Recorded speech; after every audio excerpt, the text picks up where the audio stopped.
What is up, Bulldog Nation? Happy SEMO Conference Championship Saturday, Micah. SEMO Conference champs, Sikeston, Missouri. 3 Bulldogs. in a row. 3 in a row. Not 2, not 1, not 1 in a row. Three-peat. Three-peat. I tell you what, my heart rate knew it was a close game. I can tell you, holy crap. It was, somebody asked me, what was your heart rate? And I wear an Aura ring, which tracks your sleep and your heart rate and all kinds of stuff. So let me check real quick. 138. I was like, I don't even need to run. I don't need to exercise. Got my heart rate up good. Definitely probably in the last 3 to 4 minutes of the game. Yeah, you can see it. It has a chart, and it peaked, and then it came right back down. But it probably didn't go back down to normal till midnight. It was about the time you got home, wasn't it? Yeah, exactly. We watched the game last night before we came home. We watched it with some friends, and it was hey, we still won. But even after on the rewind, right? Yeah, that's what I mean. We won again. I was hoping we'd still win. It was exciting watching the coaches and the boys. I mean, like they were just extremely. And you know the reason why they get. Of course, we're obviously fans, and we're very excited, and we want them to win. But they have that joy you can see and that elation because they know the work they put in. Right. And so to win and have the obstacles. I mean, every team has adversity, whatever it is. Every team has adversity, and they overcame that last night. And clinched, a big deal. Third straight SEMO Conference Championship. Third straight. That was regular season, and then they won 3 tournament championships as well. And so those are big deals. Now, and I mean, yeah. Let's celebrate them, but bigger fish to fry, right? Right. Yeah, we want 4 district titles in a row. Yep. And it just starts there. That's right. And if we do that, it'll be our 4th straight quarterfinal, and it's time to kick that door down. It's time to move on through that. Go back to Como. It's time. It's time. So I think it's doable too. I do. I totally agree. Yeah. Is it going to be easy? We do want to wish Jackson the best of luck this week with Western Groves. Absolutely. Don't hate them. They're not in our district. They're in Class 6. Wish them all the luck. This time of the year, we're pulling for all Southeast Missouri teams. So, before we get into the game, I'm Mike Harris. I'm Matt Tanner, and let's give a shout out to our honored partners, Mercy Phoenix and Green Grass Guys. We're so thankful that they are on this ride with us, on this journey with us, Micah. Have they been working in your yard already? No, not yet. Okay. No, they'll have some work to do. I had where that got scraped up. I threw the sod pieces back down, but it's not. I was wondering. I seen it was back there a little bit this morning. Yeah, I did that. I threw the sod pieces back where it got scraped, but it's okay. Mm-hmm. We'll get it fixed. Again, Mercy Phoenix, Jody and Tucker, or Jody Cheney. Tucker Cheney, his son, works with him. MercyPhoenix.com. Mercy Phoenix on Facebook, MERCI, and Phoenix is PHOENIX. For all your healthcare staffing needs, they are your go-to. They can get you EMS, EMTs, which is really that is what sets them apart, in my opinion. Mm-hmm. To be able to staff EMTs and EMSs are EMS. I didn't realize you said last week that they had gone to like some kind of natural disaster down hurricane. They did last year. Mm-hmm. They can send a team of folks down there to cover, because when you have something like that, the local EMTs and EMSs are really covered, and then they don't have enough to cover the extra service that's needed, and so that's something that they can do as well. But they also, as they say, they cut their teeth and make their hay, or cut their hay on staffing EMT and MS on a day-to-day basis. Yeah, exactly. For those that are in need of that. Green Grass Guys, D. Bizzle, David Bizzle. They keep your yard looking pristine, just like mine, just like the football field, just like First State Community Bank in Sikeston, a lot of other places in Sikeston. They will have it looking like carpet. It is just utterly amazing what they do. And I think I mentioned once a few weeks ago, went by and talked to D for a while, and he said he geeks out over over that side of it, of the scientific part and the knowledge based of the type of soil and how much to put down and when to put it down and all that stuff. And then even the computer side of the application process and all that stuff, how the application of the chemical, not application for like a loan or something, but the application of the chemicals and those things. He said he just geeks out over. And so I can imagine. It sounds interesting to me. It is very interesting. He was talking to me and showing me a little bit while I was in his office, and it was like, over my head. It's over my head. I know what. But it was pH, all that. No. Yeah, he was doing that, and then also just the behind the scenes stuff that he's involved in, some of the coding and stuff. He just blew my mind. I didn't know D on that level. I mean, I've known D for a long, long time, but I didn't realize he had that depth of knowledge. So if you're wanting a guy that gets it done, it's those guys and Mercy Phoenix. Again, proud that they're partners with us and see the vision and live that with us, frankly, as well. Not just seeing it, but living it and being part of our community and being part of the Doghouse community too. Shout outs real quick to first off to Luke. We got when you see the video, we got our standard Doghouse logo powered by Mercy Phoenix and Green Grass Guys.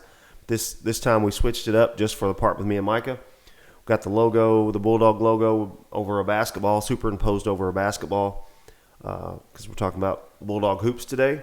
And then the second half of this, it will be a different graphic, which will be our logo, and then will be this week's guest, Miss Jeannie Lingle. What a terrific episode that we've got coming up. Of course, we've already recorded it. Now that we're Saturday morning, we're just recording this part. We recorded with Jeannie earlier in the week. Ton of neat ties that we talk about. That Jeannie's husband Darren's from East Prairie, Micah's from Charleston. His family's from East Prairie. His sister married a guy from there, and they're friends with Darren. And Jeannie is just a small world. It is a real small world. And then even ties to where your brother lives. Right. We'll get into all that. Yeah, we'll get into all that. We don't want to give it away, but stay tuned. Listen to that after Micah and I get our host chat done. Not only that, I mean, like she's got a lot of forward thinking about where the foundation's going. Yes, really, really good stuff. Sikeston, we need to be excited that Jeannie has accepted this offer and accepted this challenge. She's up to it, and she is really going to take our foundation to the next level. Anyway, shout out, going back, we get way off track here. Shout out to Luke, putting this graphic up there, did it in a moment's notice, and bam, it was done. Shout out to Erin. I know she's going, she's got a baby shower or something to go to today, but thankful to her for allowing me to do this and allowing us to come down here. And I want to thank my wife today. I don't think she was too happy about me coming. But interrupt everybody's morning, and we'll get this knocked out. So we'll get it done, and then everybody will be happy. Shout out to Justin, our chief legal counsel, our general counsel. I think you said his heart rate got up to about 2. Yeah, he texted me, and after the game, he said, "Man, my heart rate's finally come down to 180 after being about 210." I'm sure it was a little facetious, but I fully understand. And I hope it's being facetious. Yeah, I mean that's. Then he texted me and he said, "Man, I'm more slap out after watching that game." I know how you feel being 10 feet from the action. I get it. I halfway expected him to be here last night, but I guess he had other things to do. So yeah.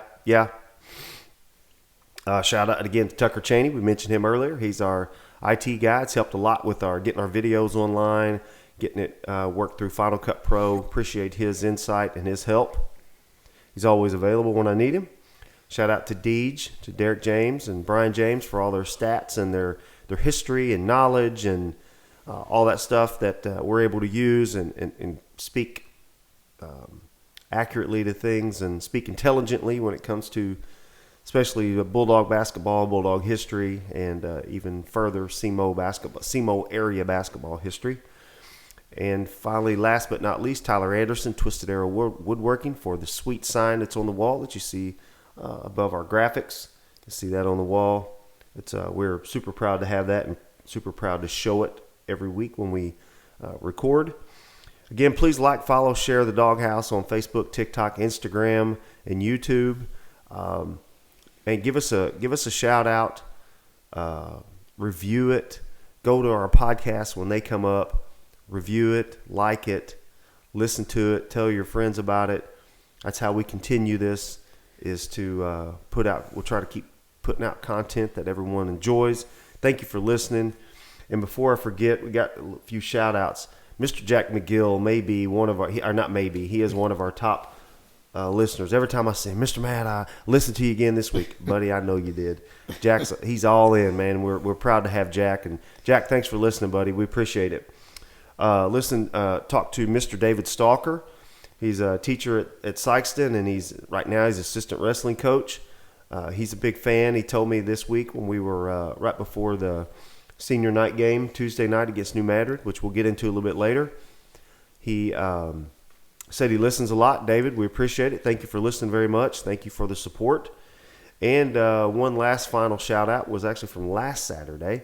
Call him Joe Mack, Joseph McClarty, who's originally from New Madrid, baseball coach, and his family's long time from New Madrid. He is now at Scott City, and we saw him after the game and talked to him for just a minute, and he said, "Hey man, I love listening to your podcast.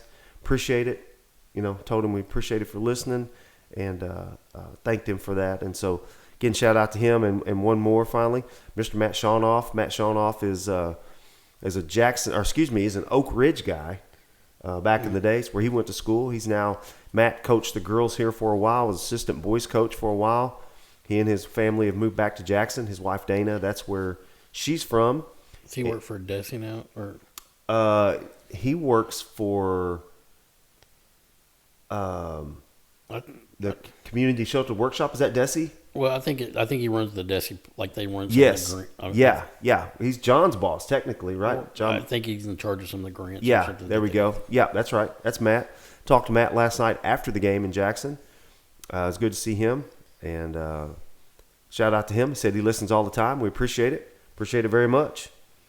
Again, you can catch our podcast on Apple, Spotify, Amazon Music, iHeartRadio, and a whole host of them. And again, on our website, thedoghouse.buzzsprout.com. There's an embedded player on there. You can click on that, and you can listen to it there if you wanted to. If you need to get a hold of us, email us at doghouse.sikeston@gmail.com. Send us a DM on our Instagram or Facebook, TikTok. Send us a message, whatever. Send a message to Micah and me personally. We'll get back to you. We appreciate everything, and we say this all the time, but it goes without saying again.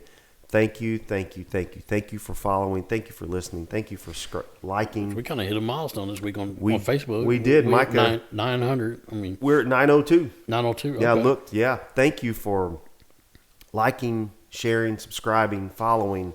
Please continue to do that. We may need to look at giving maybe a swag away or something for our 1,000th. That's a good point, Micah. That's a good idea. That's what we need to do. Get a push to get 1,000. Yeah. Once we get to 1,000, we can do. Or you know what? That's a good idea. I'll chat GPT a campaign. How about that? Okay. Yeah. Maybe if you share and like one of our posts, and maybe we'll pick a winner out of that. Absolutely. When we get to 1,000. That's right. That's exactly right. Or we'll figure it out. We'll post it on Facebook. Right. We'll come up with something. That's great. Again, thank you. We can't say thank you enough, obviously, to the folks that listen every week, that follow along with us, and also, that helps us continue to get our partners with Mercy Phoenix and Greengrass Guys. They are phenomenal, and the more that the more content that we put out, you guys like and follow, will just continue to do this. So we appreciate it very much. If you want to partner with us, reach out to us on the ways that we mentioned. You can email us, doghouse.sikeston@gmail.com. Send us a DM on any of our social medias. Reach out to Micah or me personally. However you'd like to do it. We'd love to sit down and talk with you about this.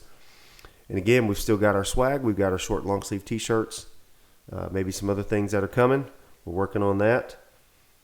And let's now get into the main event, What right? we're here for. The Bulldog Breakdown. Went Tuesday night, right? Tuesday night was a big conference win. We had to have that To get to Friday night. Right. To get to the chance to win the SEMO Conference. So we were came in against New Madrid. You know, they're just 2 years away from winning a state title. I mean, they're you know, it's not like they're a pushover. And thought the Bulldogs came out and just set the tempo, set the pace. They were shooting at a great clip. I mean, like they have been for the last several weeks, but I mean, like I think they hit another 14 threes on Thursday or Tuesday night. Correct. I think that's correct. Just ridiculous numbers that are. And the big thing, it's not like they're taking 50 to get 14. They're well, exactly that. But it's not what you could. Kobe hit 10 earlier this year, but it's not like 10 from one guy. It's 3 from here, 2 from here, 1 from here, 1 from here, 3 from here. All of a sudden, you got six guys. Which spreads the floor great. I mean, which allows other things to happen. Yes. Kobe, Ben, Will, J. Ray's knocked some down now. Marquell, Sean, Quay. So you're talking about 7 guys that can step up and knock it down I think anytime. Jaharis has even hit one. Jaharis has hit some. Drake Williams, when he comes in, can flat shoot it. So we got some guys that are just weapons out there.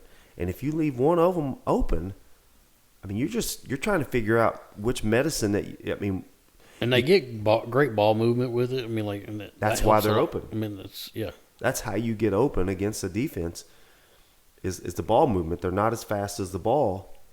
And so that's how you keep rotating the basketball side to side, especially in a man-to-man defense or, well, either man-to-man or zone. When they say side to side, you're around the perimeter, get that thing going back and forth a few times, and then they get out of position. And then that's when you find either a seam to get into the gap, to get into the paint, or somebody doesn't rotate properly. you either do that by passing the ball or dribble penetration. You can dribble penetration. We did a little bit of motion offense last night, kind of. You do against man. You want motion. You want moving, passing, cutting against anything, but certainly you have to do it against man. In zone, what the defense wants you to do is just stand, right? And that's what you can't do. Against man, there's a lot of ball screens. You saw last night we'd have Jaharis or J. Ray coming up, setting a lot of high ball screens around the three-point line or the free throw line, trying to get guys open. Jackson did a terrific job of hedging that, especially with Ernst. He would really hedge out there. They made it super difficult to go with. Were you standing with me last night when we were talking to Kobe after the game? I don't remember. Okay, we were standing there, and I said, man, Kobe has a great win. He goes, man. Oh, yeah, I do remember. He's talked about their strength. Just how strong they are. He goes, I don't want to have to try to beat them again this year. And so, Kobe, hey, congratulations. You don't have to beat them again this year. We'll have to play them again until next year. So they are.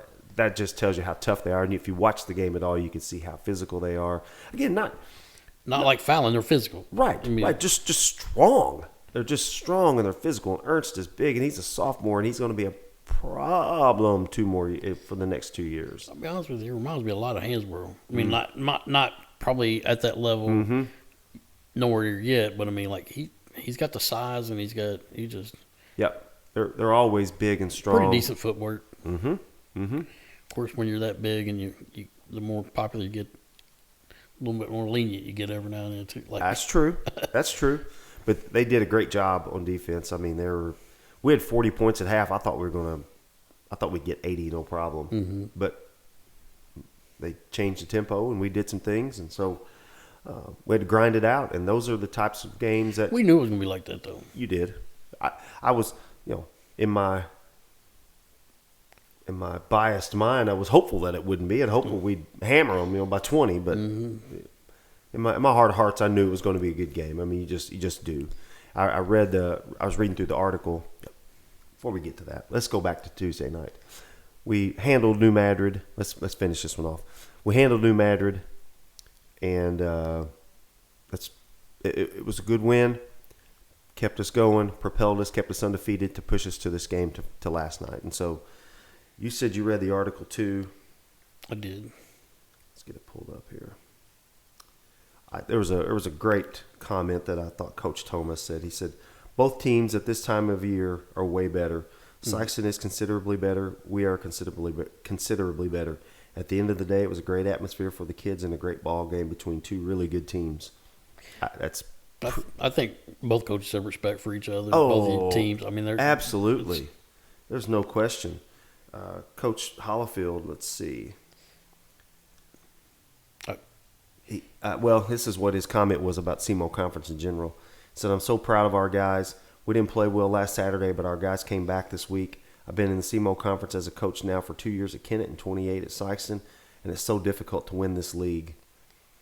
He said, I thought that was another comment. I know he talked a little bit about that, like the great atmosphere that it's going to be, how good it's going to be. That was on the KVS Channel 12. Oh, yes, that's right. Yeah. That's right. That's what it was. That's what I was thinking. Yeah, he talked about the atmosphere. There were an estimated 2,200 people at the game. I think they said they hold roughly 3,000 or something like that, and I think it was close. I mean, yeah. I seen 2,200. I think Rusty Hendricks put that out there. Right. Estimated, but so it probably was every bit of that, maybe a little bit more. Speaking of that,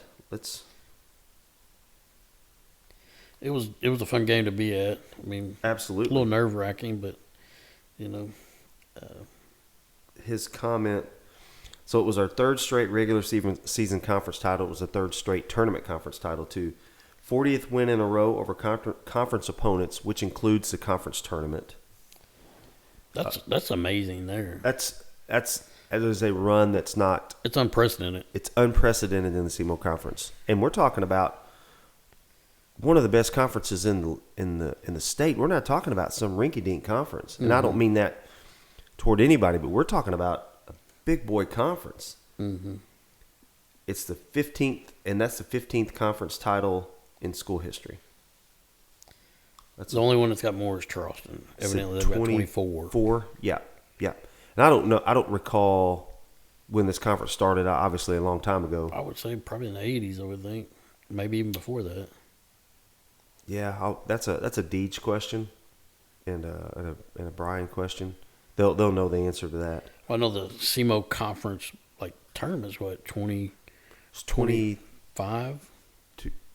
2005 or 2006, somewhere right around. Maybe this. I think wasn't this the 20th or something like that? Yeah, that may be right. I think that's right. So, again, the tournament hasn't been around a long time. The conference has. Mm-hmm. So, before all you had, not all, but you just had the regular season tournament, regular season title. Now you've got the conference tournament and the regular season. So, just brings an added level of clout, so to speak, to the conference. Unbelievable conference year in, year out, just top to bottom. And I know we're proud to be in it. And as Coach just aptly put, it's one of the best in the area or in the state, hands down. So the Dogs, a couple of plays last night, Micah. There were a few key plays, but especially kind of down late. I thought when Ben dove on that loose ball. Oh, yeah, and they got the timeout. And Coach Hollifield called the timeout. I thought that was one of the best coaching moves and effort that we've seen in a while. I mean, at that point, in that crucial point of the game, it was very, very.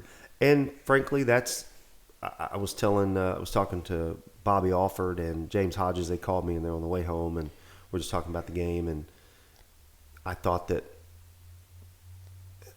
that's just who Ben is. He's gritty. He's tough. He hit a big three right going into halftime. That's why we call him Big Shot Ben. I even called him Big Shot Ben before he made it. I was like, Big Shot Ben. Big Shot Ben. Here he comes. That's who he is. He hits those clutch shots. I thought Sean hit Sean Cole. Sean played a great game. He played terrific. I thought as a team we defended well. Now early, I will say, in the best terms, so to speak, I thought Jackson kind of punched us in the mouth because they were getting all the offensive rebounds. And I think Bobby, we went back and watched it last night, and he said we're getting our backsides whipped, which was correct. They were getting several offensive rebounds in the first 3 to 4 minutes of the game, something like that. We got that corrected. We started getting a little more pressure on the guards, blocking out better. But they were killing us, and that's why they had the lead early. And if we hadn't done something to correct it, it would have been a long night for us. I can tell you that for sure. It was good to get some shots going. Weren't they said that they had 5 turnovers in the first quarter? They 5 in the second and 5 in the third. Yeah, he thought 15 going into the. But that's what a Sikeston team does. That's their bread and butter. That's how they make hay, so to speak. Is turning the other team over, and that's what they're designed to do. Mm-hmm. That's what you're trying to limit their possessions and give us more possessions, right? By speeding them up, and they play fast, so I'll give them credit. They like to get up and down the floor too. But Sikeston hit some key shots. Marquell played terrific. He had some big time rebounds. He had a couple of key pull-ups that we had to have late. I know he was getting, I felt like he was getting frustrated because typically he can get to the rim on anybody, and he still can. Well, they were kind of double teaming him. Exactly. They ended up, you could see kind of if he tried to get loose, they would send 2 guys at him. And it was a big guy. I mean, right. And they did a good job on him up at first. And then you see his IQ take over. Okay, I don't have to get to the rim. I can hit this. I can hit this jumper or this 3-pointer, Exactly. I can hit this 12-footer, this pull-up. They can't guard that. And he knocked him down. Not because he elevates. I mean, you're not going to be able to guard it. And so he had some big shots. He had a big step-back 3 late in the far corner, which would be in front of our bums. It was a big shot. And we hit Kobe, of course, always played great. He played great once again. He hit big shot after big shot. Had a big block late, too. Yeah, at the end of the game. Mm-hmm. Mm-hmm. That was kind of the big one at the end there. He blocked that Reagan kid that was going in. He blocked it, and then we had a huge defensive stand, and I will quote Will Hollifield, who said this Scott City game won this game tonight. And I said, what are you talking about? And I said, what do you mean? And he said, we had to make a defensive stand last week at Scott City to win that game, right? We got a steal on the last possession. What did we do here? We got a defensive stand. We didn't get a steal. We got a rebound. We had a huge contested layup, rolled off. We got a huge rebound. Sean slung it down to a streaking Kobe for the lay-in, and that's what got it to 4 points. But 2 would have been enough, but 4 is even better. It was good. It was a good game. Oh, my gosh. It's been a great season. Yes. 24-2, regardless of how you slice it, is an unbelievable season. It's a good year to be a Bulldog. Absolutely. It always is, but I mean, this year, we talked about it last night, and I think you both put out a post this morning about being, 78-4? It's 5. 78-5. Yes. That's 24-2 varsity, 17-0 junior varsity, 9-1 freshman, and the freshman's only loss was against Jackson. And we won last night. They avenged it last night, and both the 7th and 8th grade were 14-1. So that gets you to 78-5. We originally, I'm getting some text messages. Oh, no. Yeah, that's true.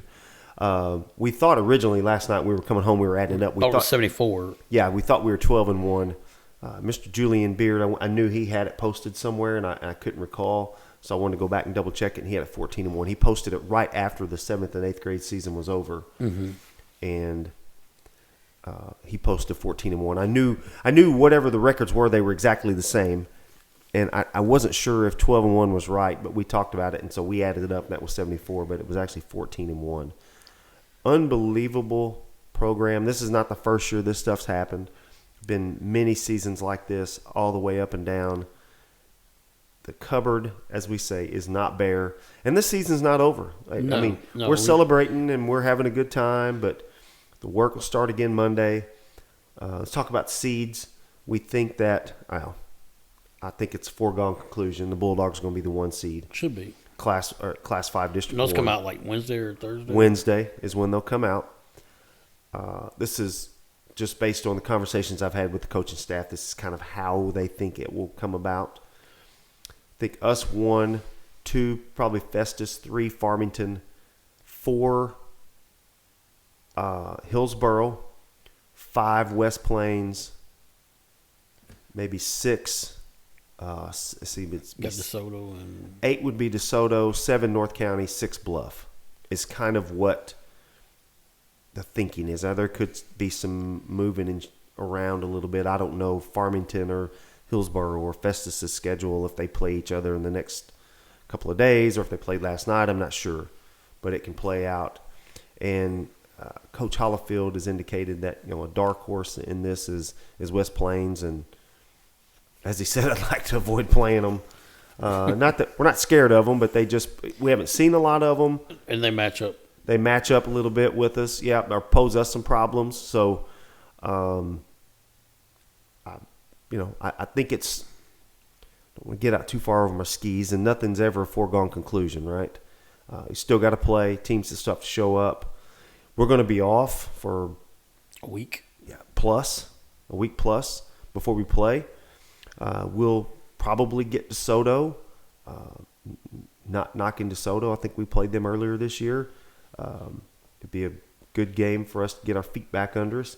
And I think the key in talking to our staff, the coaching staff, and those guys is to have a good week of practice and have some competitive practices as far as the drills and stuff, because you're could be just a hair rusty coming into that game right out of the chute. And so it's important to have a good week of practice and stay healthy. Stay healthy and to keep, to stay sharp and stay focused. And that's the thing. And so, because now there is no tomorrow, so to speak. It's win or go home. Yeah, you win or go home. And so you certainly don't want to come out and lay an egg against an 8 seed. Then you're probably going to play you'll play a 4 or a 5 seed. If that's West Plains, can be a tough game in the semifinal.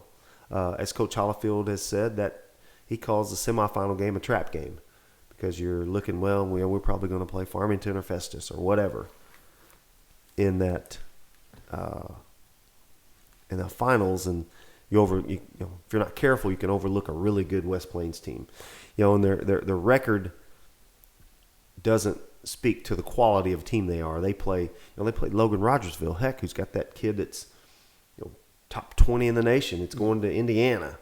And so, they played them a couple of times, and they play all those Springfield schools, because West Plains it's not the middle of nowhere, but it's middle of nowhere when it comes to schools their size. They're a Class 5 school. They're an hour or better to Springfield and 2 hours over to this way, hour and a half to Poplar Bluff. So they don't get, they're traveling all the time. So this traveling. I think they play a few teams out of Arkansas too, don't they? They do. Yeah, they're down close to the Arkansas border. And give them some credit. They're going to have to travel close to 3 hours to Cape to play. That is not easy. I don't care who you are. I don't care how young you are. Traveling on an old day. You said with us, we struggle on days where we travel to St. Louis or that's a long bus ride. Even I'm not saying that was the reason we lost, but when we lost at San Dominic, we traveled that day. Yeah, that's right. So you just it's just a lot. It's a big time for them. Again, I don't wish them any bad luck, but hopefully they're wore out if we have to play them. Traveling 3 hours, because it's over 2 hours, 2:15 at least. And that's in a vehicle. So in a yellow dog, it's probably closer to 2.5. And then stop and eat. Right, and then they're going to have to go. I assume they'll come to Sikeston and go north on 55. I guess they could cut off and drive some back roads. It wouldn't make much sense to me, but I'm not West Plains. As we say, I can't worry about West Plains. We're worried about the Bulldogs, right? Well, we do got to go to Cape, play in districts. Yeah, and we've got to go to Cape and listen. Don't overlook Cape at home. I know we've beaten them twice this year and we've beaten them handily. I'd just rather not play them at home again. I'll just tell you. They're just a different animal at home. I know they're down. They've lost, their top player to an ACL, and I feel really sorry for him. That's sad. That's his senior year too, right? It is. It is. I feel really sorry for him. He's got more basketball in him, no doubt, but I feel very sorry for him to lose his senior year with an injury like that. I hate it. I truly do. But again, we'll be back next week. Don't forget about us. And we won't have any. I guess we won't have any basketball. Probably not much talk about basketball. No, we'll talk a little bit about the seeds and kind of when the games are and all that stuff. But we won't have any particular action to talk about. So just stay with us right here. Again, happy SEMO Conference Championship Saturday. Enjoy the day. Enjoy the weekend. Celebrate this, guys. Let the team celebrate this. If you see them, if you see the coaching staff, congratulate them. It was a hard-fought game last night. This is a big deal. These don't just happen by chance. It happens by preparation and effort and energy and all those things. It does. It takes a lot of commitment.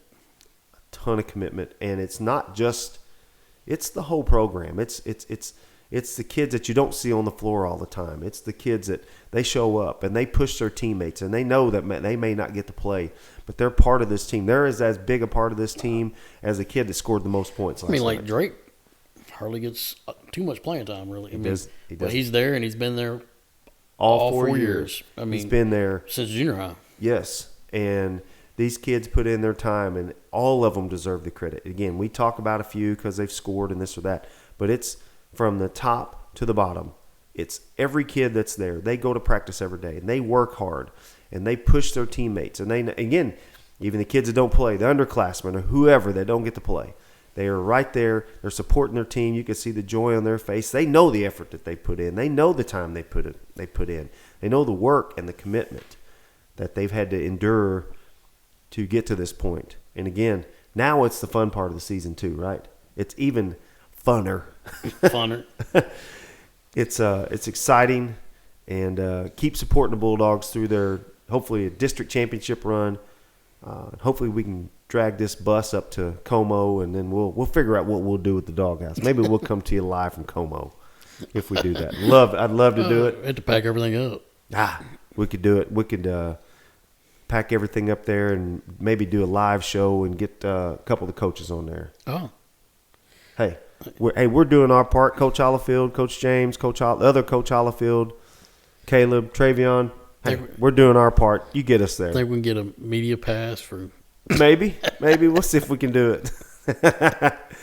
Oh, shoot. Be in the postgame asking questions. Oh, my gosh. They'd tell us to get out. You two, get out. They probably wouldn't let us in. Oh, gosh. Well, hey, we appreciate you listening. Hang with us through the break, if you would. We've got a terrific guest coming on. Stay right with us, and we'll be right back after the break. Hey, thanks for sticking with us after the break. And you're probably tired of hearing Micah and I drone on and on about the Bulldogs. I'm sure by this time we'll be talked about districts and everything else. Yes. So we're actually recording our part 2 before part 1. And so hopefully we are celebrating a SEMO Conference championship, right? Hopefully. Regular season and tournament. So without further ado, I will introduce our guest. Bulldog Nation, today we've got a guest who's stepping into a role that matters for every student, every teacher, and the future of Sikeston. Jeannie Lingle is the new Executive Director of the Sikeston Public Schools Foundation. If you've ever wondered how community support turns into real help for classrooms, programs, and opportunities for kids, this conversation is for you. We're going to talk about what the foundation does, what priorities are on the table, how partnerships work, and how people can get involved in ways that actually make an impact. Jeannie, welcome to the Doghouse. Thank you. I'm so thrilled to be here. Thanks for coming. It's we were talking beforehand, and it is amazing how small the world is. It definitely is. It is. I thought this whole time Jeannie was this big city girl from Blue Springs, Missouri. Nope, she's from Tennessee. That is true. That was kind of part of my origin story, as Right. my children would say. Yeah. So we I did spend quite a bit of time in Kansas City. Loved it up there. Sure. I'm a massive lifelong Chiefs fan. So Oh. no bandwagon. Now that makes fandom. sense. No, that makes sense. Yeah. So you were there in the bad times, as they say. Oh, all the Schottenheimer years, we were there.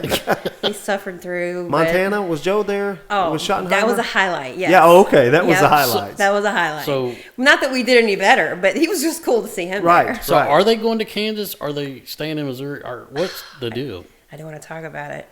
No, they're going to Kansas, and it really hurts my feelings. You mean the Kansas Chiefs now, as they say? Right? That's what people are calling it. Yep, they're crossing the state line. Yep. I think that's going to happen. Yeah, and it's you know what? I hope it'll be wonderful. But I know it's definitely left some hurt feelings on the Missouri I'll be honest side. with you. I would have been okay with the Rams moving to Illinois. You know, if that kept them in the That area. kept them, yeah. That's true, and honestly, I'm just thrilled that they aren't leaving. Yeah. But you know, we're all about tradition, and Right. we're all about what we're used to and comfortable with, and Yep. that there where the Chiefs, where Arrowhead is, or I guess it's was it Jihad Stadium? I don't know Yeah, how they whatever it's pronounce called it, now, yeah, but yeah. old Arrowhead, and then the Royals right there. That's just iconic. Yep. And Agreed. It's gonna One be of a sad kind. to just see. Was it about. 60 plus years there, Definitely. right? Yeah. Because they were one of the original. Oh yeah, one of the original AFL teams. I think they were. I want to say they were first, and they started, or they were close to first. Yeah, in the AFL. So at that time, it was the AFL and the NFL. And the NFL was like the Colts and the Browns and some others in the AFL because the Chiefs played. They played in the first Super Bowl. I think so. Wasn't it Green Bay and Kansas the City? Kansas City Chiefs? Was it? I know they played the third because they won that one. Didn't they win the third Super Bowl? I'm going way back. This here. I do not know. Yeah, Yeah, I think they were actually one of the first, like part Yeah. of the when Vince They Lombardi. were some of the early teams that got the NFL basically to where it is now, kind of the foundation for sure. But Yeah. But no, I spent quite a bit of time there after coming from Tennessee, and then I graduated high school and got the heck out of Dodge, went back to Tennessee. So ended up there going to school at UT Martin, and oh yeah, we talked about that. yes, Yeah. Got the yes, Red Hawks. yes. See, I'm a SEMO Indian. Oh, I did. do not like the Red. I mean, it's growing on me, I suppose. But it's the SEMO Indians. I don't like that Red Hawk. I wish they nonsense. wouldn't have changed the name. I don't either. Has it always been the Skyhawks, the Martin Skyhawks? I thought they well, had. actually, no. It was maybe a year or two before I got there in '97. Mm-hmm. They had just recently changed from. I think they were the Pacers before. Oh, Okay. So they moved from being Pacers. the Pacers to the Skyhawks. Now that I So did not was- know. I wonder yeah, what that was made them brand do new. that. I don't know. I mean, Skyhawk. Is it like a fictional thing, like a Red Hawk? I mean, is there a Red Or Hawk? Bearcat, or well, we found Great. out we found out Bearcat is real, at least supposedly. Dexter, well, a yeah. Skyhawk who wears a flight cap with goggles, I think is That's probably fictional. pretty Now- fictional. Yeah, I'm gonna but, guess. But I'm maybe a gonna guess. much cooler mascot. I That's don't know. true. That's very true. Yeah. So we talked about the SEMO UT Martin game last night. I guess when they joined the OVC with the Racers and the Pacers, I guess that was too. who knows? Maybe so. Who knows? But, Yeah. I don't know. Yeah, we've enjoyed kind of figuring out her husband and Micah's brother-in-law are friends, and she was like, "What? That's your Wait. brother-in-law?" Yeah, wait, what? And so, wait a minute. So And then come to find out, Justin, Yeah, kind of grew up. It lives in the area, kind of close to where she my grew up. brother, who is an attorney, but we call him our general counsel for for the doghouse, and so yeah, he lives 20 minutes from where Jeannie and Yes, family yes. is and all that stuff. So All my people in Haywood County. yep. Randomly he called me. That was my brother that called when I was on the phone. He said he lives a couple miles from Haywood County. He's in Wow. Hardeman County. He said, yeah, it's about 2 miles from there. What a small world. Yeah. I think there is a county line right there, like right there, going to his house. Mm-hmm. Yeah. Yep, he said he's right there by it. So, oh yeah, so it's interesting how it's a small world. And then Jeannie's parents are now huge Bulldog fans. We see them Oh, at the yes. St. Dominic Christmas tournament and have for the past several years. We get to Yep. see them every year up there. They tune in to all the games. Oh, do they really? Yeah, they tune Oh, in my online. gosh. They come Well, to she the should have St. sent me a Dominic. text. Heck, I give people start texting me during the game. Jeff Harrison last night was in the DR. He's like, hey, what? He goes, you sound great from the DR. And I'm like, thanks, Jeff. I appreciate it. Yep, they're texting me every game day. Okay, what link are we going to tonight? Yeah, so yeah. They're always Well, tuning this in. week- They're big fans. This week they're on A Court. I love it. A Friday Court night. Sports, not Bulldog Nation. Not Bulldog but Nation. Yes, well, we will miss hearing Matt the rest of Well, this season. I appreciate that. On Bulldog Nation. Thank you. But, Thank you. But I'm glad it'll be easy enough for them to tune into. It And will for be. us, too. We're always tuned in from home if we're not there At the at the game. school, at the field house. Yep. So anyway, so we got of course, we know Jeannie. We've known her for a while, but there was a lot of these intricate details, so to speak, that we didn't know, and we're glad to get you to know more. That's really cool. Thanks for sharing all that with us. Yeah. And again, thanks for being here. Thanks gosh. for I'm excited to be here. I'm excited. This is part of our plan. What you do, to right. get this thing rolling, and Yeah. I'm thrilled to get to talk about it. Yeah. So, of course, every guest that we have, we send them questions, and as I say, we don't want to play I got you or nothing like yeah, that. yeah, no. We're not really good. Yeah, it's not what we're about. We're about promoting and positivity, and as we say, Micah, we're here to a rising tide lifts all boats, Right. And so that's what we're trying to do. Well, that's great news, because here in week 3, day 2 of Right. of being in this job. Of your administration. That's right. That's right. So there's still a pretty big learning curve, and I'm really glad for the So heads kinda- up. Just from my standpoint, and I know that before this was done by Natalie. Natalie, and she done also the communications. Right. And so is yours like a full-time job? It is. Yeah. So Natalie did a phenomenal job Yes. trying to manage both positions. Yeah. And I think that this is just the next step in growing the foundation. Yeah. I have some big shoes to fill. There have been some women that come before me that have done just an amazing job, and Natalie absolutely being the most recent, but wonderful. And this is a almost full-time position. So it's about 30 hours a week or Yeah. so, or on paper it's about 30 I hours a was week. just Right, going to right. say, Here it is. We're almost at 6:30. And you're working. Other than you working after hours, Right. coming here with us, right? But that's okay. That's okay. And I really think that right now, I mean, I'm just kind of nose to the grindstone, trying to understand it, trying to understand what's come before me, what the goals are, what the ambition is. And, it may ease up, but any way you slice it, I'm having a blast so far. Great. I think it's wonderful, That's and the key- I that's the key. fully believe in what the foundation is here to do, and I'm just really excited, Yeah, and continuing to learn more every day. I know this is a question. How did you find out about the foundation? There we go. Okay. Yeah, how'd you get here, so to speak? How did I get here? Well, as far as the foundation specifically, I mean, I remember only as far back as when Lauren DeWitt was in the role. My oldest was really early on at Lee Hunter, maybe even first grade at Lee Hunter. And I remember running into Lauren. That's when I met her. Of course, her sister-in-law, Jenny, was Mary's first grade teacher. And so just kind of started making connections with my kids being young. We were kind of new to the district, new Were we to selling the the bricks area. then, too? Did we sell the bricks then? I bet, because Lauren was the one who brought the bricks, Yes. the honor bricks. Or Yes, that's right. That's wall. right. But that's when I first just started hearing about the foundation. I'm embarrassed to tell you, I didn't really fully understand what the foundation was. I was not plugged in. I was not engaged. I knew we did fundraisers through the elementary schools. The kids would bring their packets home. And I was told, oh, this is for the foundation. And it was like, oh, okay, another fundraiser. And Right. as Like a- any as a- other school in America. Right, right. Yeah. And Yeah. a mom with young kids at home, I was, you're spread pretty thin.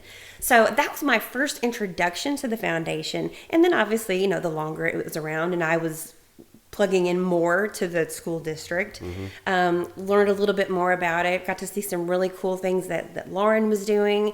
And then I think maybe Amy and Ray came after her, and love seeing the posts every spring with the teacher grants, going Right. into the teachers' classrooms and surprising them.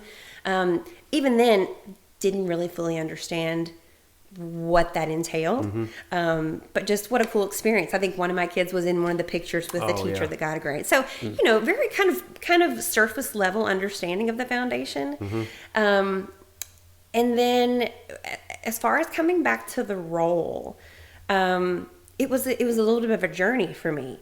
I worked full time for 20 years in the medical GPO business and medical insurance business. I worked from home, so I was always available. I was always around. But then we ended up, and most people who know me are tired of hearing this story, but we had a house fire in 2021. Oh my gosh, I recall that. Yep. And then before that, in January of 2020, my youngest, who is my son, Nicholas, was diagnosed with type 1 diabetes.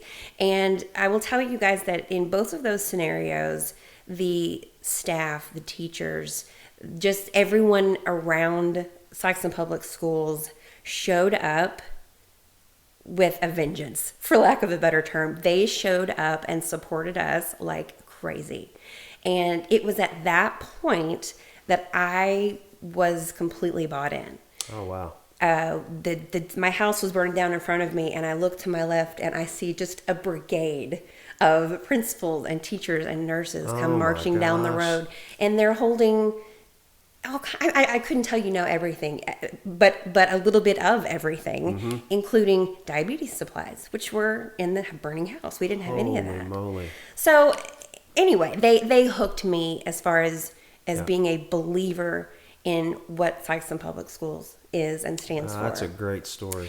And as a result, a few years go by. I stopped working after the fire and stayed home with my kids. Got our life kind of pulled back together, and then this opportunity came available. And I had been looking for something. I was needing something. Sure. And have finding a purpose, so to speak. And finding the right thing is not always easy when your other option is to stay home and hang out. Right. But this was something that I actually really felt passionate about. Awesome.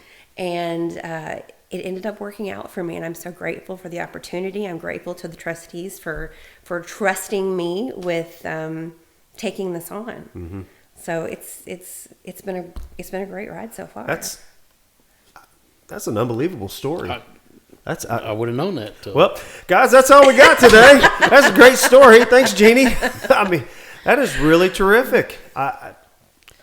Wow. I'm not even sure where to go from there. Thank you for sharing that, by the way. Absolutely. You know what? We are very blessed in our own family and our own experiences, but we are very blessed to have Sikeston, and I've said it before. We believe it is just such a special place. And I was going to ask, it's funny you mentioned that, because when we have, of course, Micah's he's a 6'8" or he's from Charleston. So my sister, she's converted him though. He's a bulldog now. Don't let him fool you. That's right. We've converted my from a 6'4", 6'4", yeah. That's right. I don't even like saying 6'4". I don't want to throw him under the bus with his 6'4" friends, but that's right. But I think we got him. That's right. We've had a 6'4" guest on here. We did. We've had some. Coach Chad Jamerson. Oh, yeah. He was really good, but he's a great one. Great interview. I'd like to get another one this year, maybe later in the spring. Maybe if we can get Noah. Maybe I don't know. Oh yeah. We talked about it. Where you going with that? Anyway, I lost my train of thought. What was I talking about? We were talking about Sikeston being special. Oh yeah, thank you. Thanks for reining me back in here. So I think that, but I'm a lifelong guy, right? And so I know I have as I always tell people, I look at things not through rose-colored glasses, through black and red glasses. So I understand that I'm looking at it with a skewed point of view. It's slanted towards Sikeston, so I get it. Does that mean we're perfect? Nope. Do we get everything right all the time? Nope. I understand those things, but I still have a pride. Well, I guess that's it. I have a pride and a passion for our community, for our town, for our schools. And so I love to ask that, and I have heard that. Well, we've heard it from without fail. Yeah. We've heard it from Coach Hollifield. Yeah. He Shannon says that. And yep. They said they're not from here. Well, he's from Zenith, and she's from Arkansas. Coach May, our football coach, is from Scott City, is a Scott City boy, and said, I can't believe the support that I have here. I think, I mean, really and truly, Sikeston embodies the word community. It really does in so many ways. Yeah. And it's an honor to be in this role, to represent. It's that we are Sikeston. Right. That's a big deal. I'll be honest, I got to Sikeston I didn't get it. I didn't get it. Yeah. But I didn't either, really. but I've been convinced. That's So, great. That's great to hear. So you have, obviously you're the director. You've been there now 3 weeks plus. You have really got a lot of time behind you on this job, right? Right. So tell us, for some folks that don't know, tell us what the foundation does, so to speak. Sure. So the foundation was, I may have to be corrected on the date, but I want to say 1990. I think you're correct. I think Okay. I was think- going to say that's ish. Was I think that's right. what Natalie said. Yeah. Okay, was created, and Sikeston Public Schools Foundation was established to, and I looked this up today, so I couldn't be corrected on this. Was created to enhance the educational opportunities of the students. Yeah. Which I think is such a great definition, because I think it leaves a lot of room to do a lot of cool things. It's Not so specific, it paints you in a corner kind right, of thing. exactly. I think before, didn't they talk about like the foundation being more like educational? Yeah. And then you got the boosters, which is more activities. That's Exactly. correct. That's It is, exactly exactly that. the dichotomy of that. Yes, that's right. And I know that, we are fortunate to have both. I received a phone call, actually my first week, I received a phone call from Milan, Tennessee. And the lady on the other end was so kind, and she was looking for information to help her school district set up something similar to what Sikeston had. And Well, she got the right person. You've been there so long, right? I want to say it was my 4th day. Oh my gosh. I was like, how can I help you? Right. But she, she was in a position where they didn't have both. They didn't have either. And Oh, wow. she was really trying to help them kind of That's a get decent started. sized I think it's a community, decent right? sized community too. Yeah. I mean, it's not like it's I'm not sure Nowhere big. how it compares to Sikeston, but I would almost bet you pretty comparable. pretty as I close. say all the time, only if we had a device where we Device. could look it up. So that's pretty cool though. That I mean, like schools are noticing other schools. Definitely. I mean, I think when Natalie was on, we talked a little bit about how we had like that 8,000. communication. 8,000. So, I mean, Okay. it's size of Dexter. Like we've looked at other schools too to kind of make adjustments to what the foundation is here too. Right. And with that definition, we really put a lot of focus on the support for the teachers, also the students. But really, if you're focusing on the teachers, you're getting to your kids. Right. It's all about the kids ultimately. Right. But helping those teachers, making sure that they have what they need, that they have the support to really fulfill their own vision for their classroom is something that is exciting for me to be a part of. I've seen just recently, and we're probably chasing rabbits here, and I guess that's okay. It's our show. We can chase rabbits if we want Right? to. I see, I'm not going to name anybody specifically, but I see the social media and talking about teacher burnout and all those things. And for years, in my own mind, I've thought, man, they get 3 months all year off. well, I mean, they do, Yeah. but I'm just saying. But I'm from- just saying we think that. We do, but also the standpoint on the other side is like, my gosh, they bought all that stuff for their class. You mean they don't? They, Right. Yeah. They have to Yes. pay for that out of their pocket, Yeah. And don't get me wrong, teachers. They can retire early. There's a lot of benefits, but they don't make like a fortune. I mean, let's just be realistic. That's I mean, right. they're being paid with taxpayer money at the end of the day, and they don't make a fortune. So they're already not making, maybe what would be someone literally may has as a master's degree, and they're not making what you could make in the private sector, so to speak. And so I've said this for a long time. I think teaching's a calling. Oh, you have to be. I think it's a calling that you just feel that that's what you're supposed to do. And so I see the social media posts and talk about teacher burnout and all these things. And so in my mind, anything that we can do, not we, but I say the Yeah, collective. I would say we, the, yeah. the collective we of our school district can help our teachers. Certainly in this aspect. Because these are things that aren't in the budget for Yeah. like regular education type things. That, Exactly, and of course, different districts have different budgets, and Yep. and you're right, Matt. These teachers are so special. I have days where managing two Oh, in my I house know. was just. Yep. I need a break. I need a break. Yep. These people are saints in my Correct. vision. The fact that they can handle And- and keep coming back for more every and, day. and, spe- and Show speaking, up. like I know a while ago I said, they're off 3 months, but the truth is most of them are in that classroom all summer long doing Exactly. A lot of things. times. and if they're spending- not there, they're thinking about it. Right. Yeah, they're preparing and doing things. I mean, like I don't begrudge. I think it's great that we have a dedicated group of people. That If are I willing taught, to do that. I'd need to teach 3 and be off 9. Yeah, Right. I can right. tell you. But they're in the classroom with the kids. They're there early, getting ready for the kids. They go home thinking about those kids. Mm-hmm. They spend their summers wondering about them, how they're doing, Mm-hmm. what they're doing, and that may not be all day, every day. But they don't do it, like you said, Matt, for the paycheck. It's not. They do it because they are a special kind of human being, Mm-hmm. and the idea that they don't have the tools to really follow through with a vision they might have. Really not necessarily because of anybody's fault, but just because of the way the system is set up. Right. Is disappointing, and you don't want to think about the fact that they're burning out because you don't want to lose good teachers to that very thing. Correct. So we are in an outstanding position to be able to try to lend a hand. And that's kind of what we're in the middle of right now.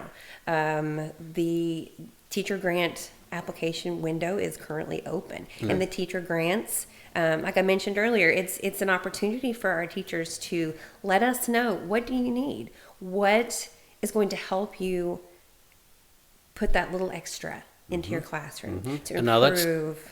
pre-K through Absolutely. 12. Pre-K through 12. It's SCTC. It's the alternative school.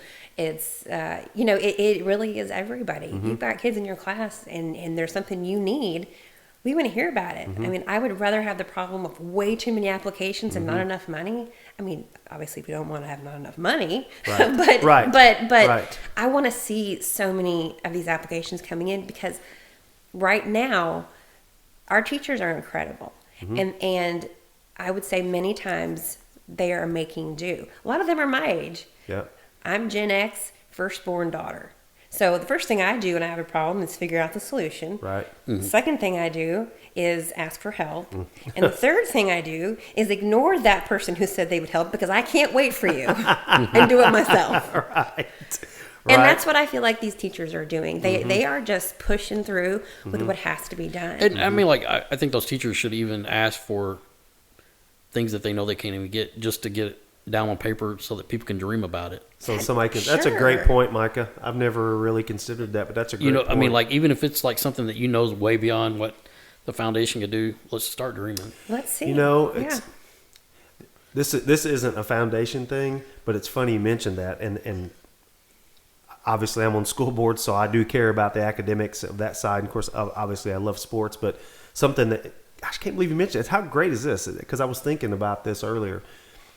We have mentioned, again, this is a huge pie in the sky, but like an indoor facility to where football can practice indoors, the band can practice indoors when it's raining, right? They could use that as well. Or it's 800 degrees outside in the summer. Correct. I mean, baseball if it's raining. You just so many things that the kids can use, but if we don't talk about it, look, What's the dream? Let's figure it's out the not dream going to and then happen figure out how to tomorrow. do We it. understand or that. or even a band pavilion with a performing arts center. That's coming. Hopefully, I mean, like, got our fingers crossed. That's right. So I mean, like, I'm just saying. I mean, like, you've got to put stuff like that down. Like, I mean, like, I don't know. I guess my dream is in the community. I want to have a room made of nothing but like whiteboard, marker, like, and just have kids a dream room. Oh, That's Like awesome. like What a- with tables what a and cool everything. They can write on concept. tables, walls, everything.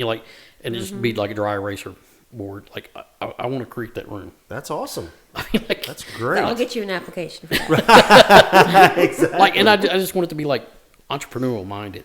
You know, I mean, like, Yeah. in that. So I mean, I love that. great. That's a great suggestion for your FBLA sponsors, for your Right. for your high school counselors. I love Right, that idea. all of that, all of that.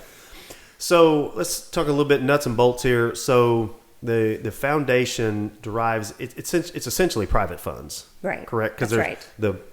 the school, the taxpayer money doesn't go to this. That's correct. This Yeah. is a totally separate entity. It's a Right. 501c3, and no taxpayer dollars are coming to us. Right.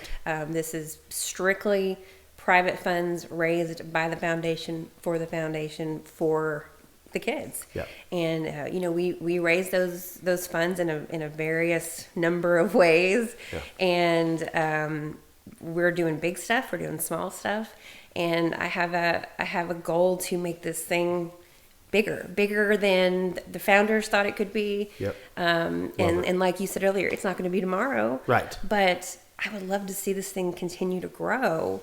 And I think there's ways we can do that. Maybe ways that we haven't explored before. That's the key. I think Yeah. there's a lot of ways that we haven't explored it. Yeah. Sometimes you need a fresh approach. Right. Not and that but anything done before us, they were all Well, terrific and great. Exactly. But something, just a fresh set of eyes on it. There has been such an outstanding foundation that has been built, and I use the word foundation, Right. not in the foundation sense, Right. but the bricks have been laid for a solid foundation for us to grow upon. Yep. And I think we're poised for that. I think we're Yeah, ready I agree. for that growth. It's just finding the right opportunities to do that. And I think there are dollars out there and people just waiting to give them to us. I can speak to that from the school board side.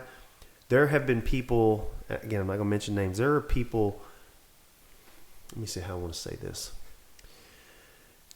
Well, I mean, like a couple examples that we have. I mean, I think there's is the Depro Foundation, like Yeah. the Absolutely. endowments. I mean, Yeah, like the Depro money. I mean, like I mean, Well, where I was going with that, and you're right with that, Micah, but there, prior, again, I'm not going to name names, prior superintendents from years gone by, not even, just, there has been a mindset shift that's been refreshing to where before, I think the school thought if you donated money, then you felt like you had essentially some level of control over the school. Meaning, well, I gave $500 and I want Tommy to be the quarterback. Well, your donation has nothing to do who the quarterback is, right? Yeah.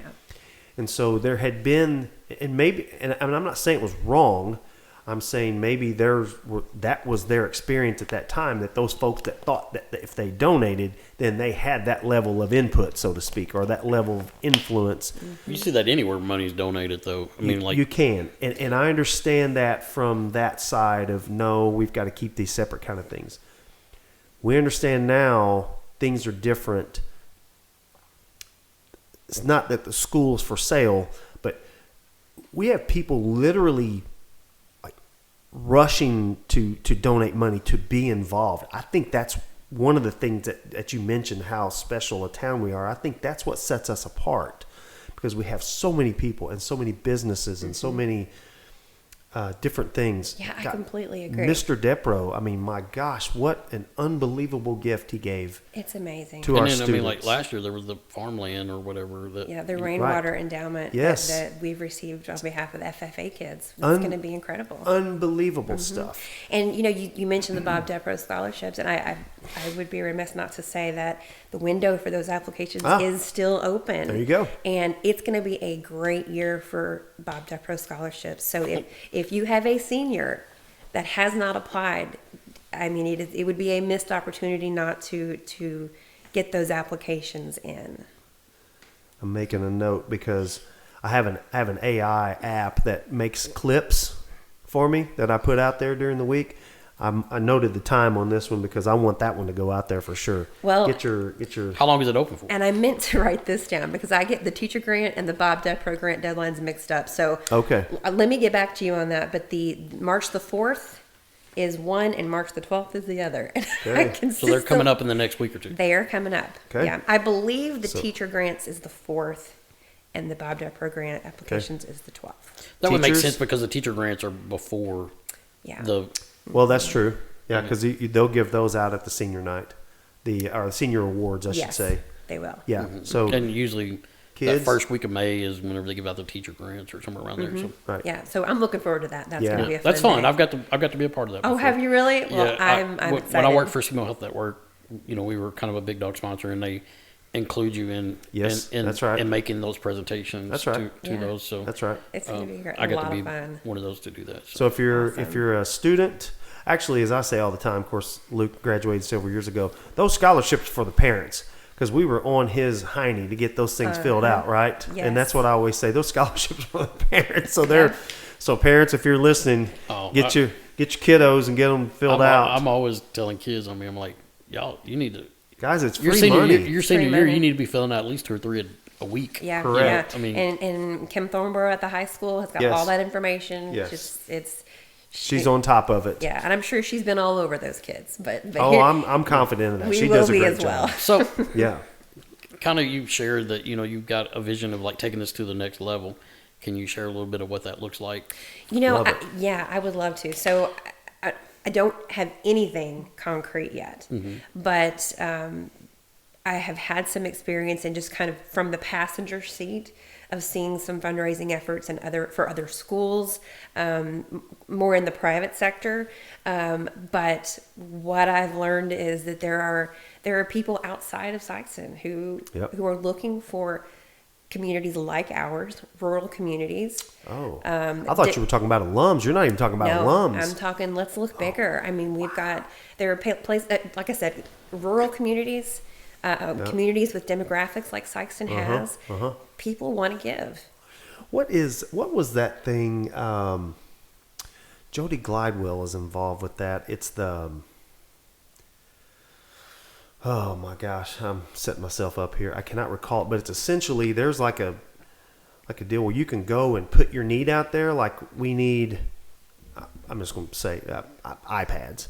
And then somebody from Walla Walla, Washington might say, here, I'll give you $10,000 for that. Yeah, so what I'm hearing is Jody Glidewell email the foundation at SPS Foundation. Let me know about this. Yeah, you get in touch with Jody. There is a thing out there, and my gosh, Yeah, but there's Jody's going to shoot me next time I see her.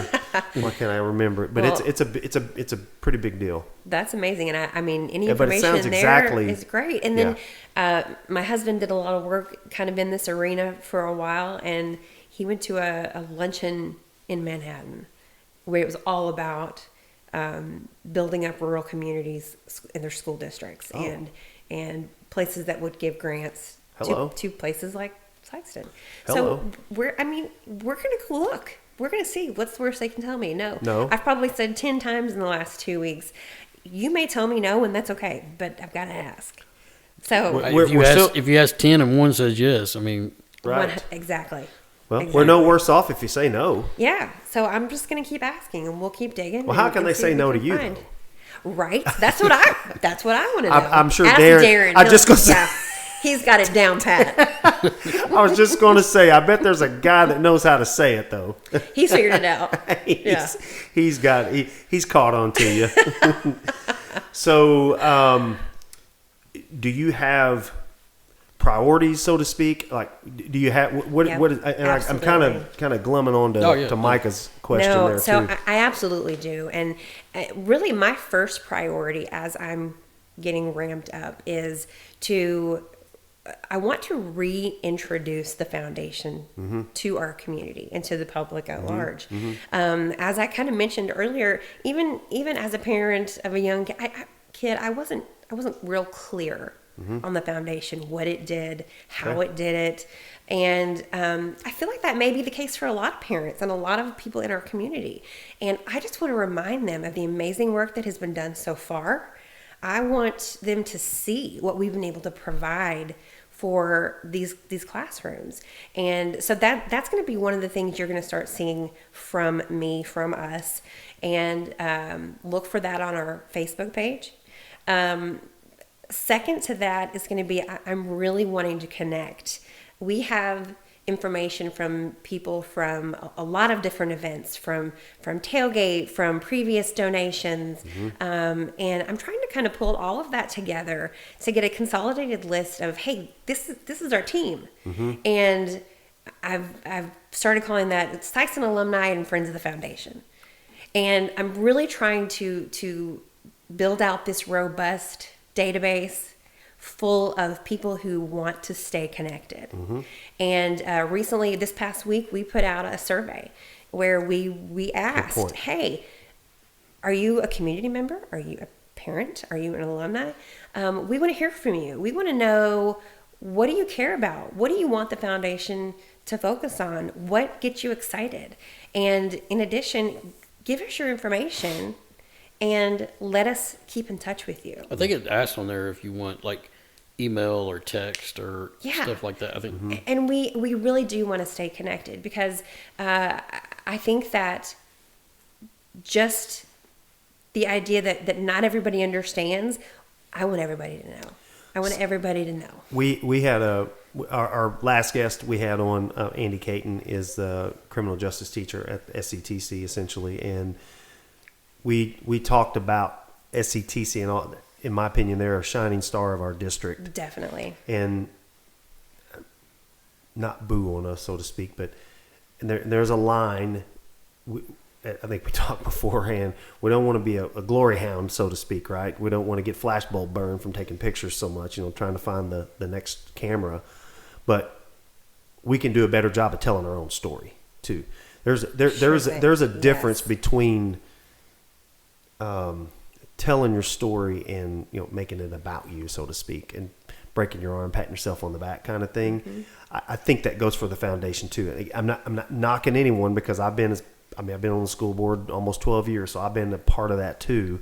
But in general, we can do a better job of telling our own story. And you know what? Everyone that I have met in the last 2 weeks and 2 days, there's so many things to do. We have the busiest group of professionals that are running these schools that I've ever come across. And, I think that, to your point, Matt, if we're not getting the story out there, it's not because we don't want to, but it is because we're busy making the story. Yeah, we're busy creating the news, that's not reporting it.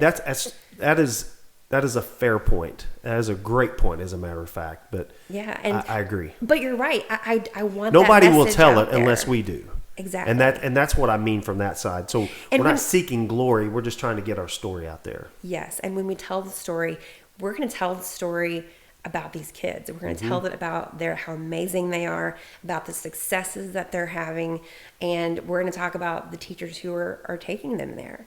And I think it matters to people. And I think once they hear the story and what we are doing and what we want to do, hopefully that really kicks our community into gear even more. As involved as we are, I know there's more. And I'm excited to tell that story. Awesome. So, awesome. Are there some of the programs that you've seen? Are there some that need more help than others, or have you gotten that far? I know you're early on. Have you identified some of those things, or what do you see with that? As far as needs, I don't know that I've seen enough to understand. Okay. But what I can tell you is I'm a data person. I love numbers. I'm an Excel nerd. I was going to say, said you're creating a database. And I was like, oh my gosh, I can't think of anything worse than trying to do that. I get up in the morning and I eat spreadsheets for breakfast. That's your jam. And I think that's terrific. Yeah. And so one of the things I've been able to do in the last couple of weeks is to understand where is the foundation and the opportunities that it has provided in the past been underutilized, and who is really taking advantage of it in a good way. In all the best ways. Right. And that when I saw the numbers and they were all there, it stuck out like a sore thumb. Hey, I got to go talk to these guys. They are not seeing the benefits that they deserve just purely by existing in Sikeston schools. Like, we've got to get them involved. And so I spent some time this week. I went and talked to a couple of schools that typically have had just lower engagement in the application for the teacher grants. And again, lower, yes. But I go back to what I described earlier. these teachers are just grinding through it, and Mm-hmm. they're in it, and it's not that they don't want the help or don't need the help, but they're in the middle of it. Right. And so let's reach out and find them, Yep. and see what we can do to help. And so that's really, like I said, I haven't been able to see where we've needed it more, except just to see where it's not being asked for. Interesting. So Interesting. We're going to try to grab those people and bring them in. Right. And if they don't need anything, fantastic. But if they do, let's see if we can't help them out. Well, to they get can it. also help tell the story too. If if you've made an earnest effort and you go to a school that is underutilized, the resources, and you get them, hey, what can we do? Well, I didn't fill anything out. I'll probably never get it. Fill it out, and they get it. Mm-hmm. How much are they going to carry the water for you, so to speak, in telling that story that, hey, she came to us, and then they can be a big storyteller for you too. Not storyteller. Well, no, I want them. If we have successes like that, I definitely tell a friend. Get everybody get your And applications I don't in. mean it. You're not doing it Sure. just so they tell the story. I mean, there's an obvious need and whatever. Well, I'm doing it for the right reasons. Not only that, Right. your story may get told years down the road when a kid said, "Oh, I got this technology." I mean, like, I can remember when The impact I can that you're remember. making. I can Yeah. remember the first time I experienced the internet at school. Mm-hmm. I mean, And I was a that's the senior in thing. high school. I mean, and that was a big thing. I mean, like, And our teachers are so creative in coming up with ways to reach these kids. We had a grant that was awarded. I can't remember if it was last year or the year before, but one of the high school teachers in the Sikeston, she put in a grant to put whiteboards in her math class. Does not sound groundbreaking, does it? Right. But I have one of these kids in her class now, and I can tell you it makes all the difference. These kids are able to stand up and do their work. She can watch them. She can see where Where they they're need struggling. help. Where are they struggling? Where can I help them? And like I said, I've got a kid in one of these classes, and the attitude is different, and their success rate is different. Wow. And they are so smart. They know what it's going to take. And if we allow them a little bit of room to get creative and to be innovative in their classrooms and say, hey, let us help you. That's we not want like you to get crazy there. technology by any stretch. No, it's not. Yeah. And that's the thing. We talk about. it may be something as simple as an alternative sitting arrangement in a class, like a different kind of chair or what. I mean, like, That's right. I mean, like, That's right. And I talk about growing and looking for more money, big money, that kind of thing. Sure. But the fact of the matter is, even a small donation, we had an award in, I believe it was last year, of $25. And what that $25 went to was a classroom at the junior high for the kids. It was a subscription to an online service where they could see historical photographs and essays that went along with the text in their textbooks. it could be. It brought a human element to them, and for some kids that may have been a real connection point that wouldn't have otherwise been made. So every donation It could be matters. as simple as a book of stamps to be able to have pen pals back and forth for. Absolutely. I mean- Man, Micah, now you're going back in the day now. I'm just saying, we Pen got to go pals. back to that. I'm telling you. Yeah, there's some. I mean, there's even legislation in there to reduce the amount of electronic devices I've heard that. being used in. Yeah. I mean, like, I don't Yeah. know if it actually hit the floor in That's Missouri a or not. Missouri deal, right? That's a Missouri Yeah. deal, yeah. Learning cursive again. But I mean, and but I all mean, that like, I stuff. think that's important. I mean, like, penmanship. I mean, and pen pals. I mean, like, there's people that tell stories about that all. I mean, I'm not sorry to say that, Sure. but it may be something as simple as buying a year supply of stamps for a class to be a. And these kids today, they are growing differently. They're learning Yeah. differently Oh, than absolutely. what we did. Absolutely. And these teachers are kind of in the trenches trying to navigate how rapidly things are changing. One way I can tell you, it's funny, and this is it's just something I've seen on social media, but they'll say, show me how you hold a phone. And now kids, we do Yep. this That's right. and they do this. And they And don't we're have like- any idea why we're doing this. Right. And they're like, what is that? We're like, oh, that's a receiver, with the cord on. They're like, Cord? I mean, and my son is a little bit older than your kids, but he has never not had an iPad. Think about that. It's wild. I know kids that are probably in their 20s that had never seen a hand crank on a window for a car. Oh, yeah. Or an ashtray. Sure. Correct. For sure. Yeah, they think the big socket in the middle of that is to plug in the auxiliary or plug in their charger. That's right. No, that's actually a cigarette lighter back in the day. That's right. But yeah, as we continue to move ahead, things are changing, and I really am excited about the idea that these teachers they are so creative, they are so determined, and that maybe we get to play a little part in helping them continue to do so. Right. Yeah, you're not obviously going to be able to go in there and teach their class and things like that, and that's not what your design is. Not at all. Just to play a small part in that, and maybe help one kid. At the end of the day, if you just help one, you've helped a bunch. Absolutely. That's for sure. And I think stuff like this also creates like hope, because I feel like a lot of our kids lack hope now, and I think things like this creates hope in them, and I think that's what drives them. I hope so, and especially with the kids that we're able to touch directly. So our Bob Depro recipients, and I lost my word here. But the Bob Depro kids, and then like your FFA kids who were able to the rainwater and down. Yeah, the kids that were able to touch directly. I know what it was. It was we're able to pay for the juniors to take the ACT every year. Yep. And is it WorkKeys? Oh, yeah, the WorkKeys test. WorkKeys. I learned that today. I was thinking I forgot it, but yeah. SETC. Right. Yeah. So we're giving these kids an opportunity that some of them may not have had. Correct. We just pay for a skill certification. Is it? Right. Yeah. Right. So we just paid for an ACT for the first time, and my anticipation of her taking many has been like, oh, well, wait a minute, maybe not. They're actually a little bit expensive. Yes. So I mean, it's exciting that we're able to give these kids just a little bit of a push.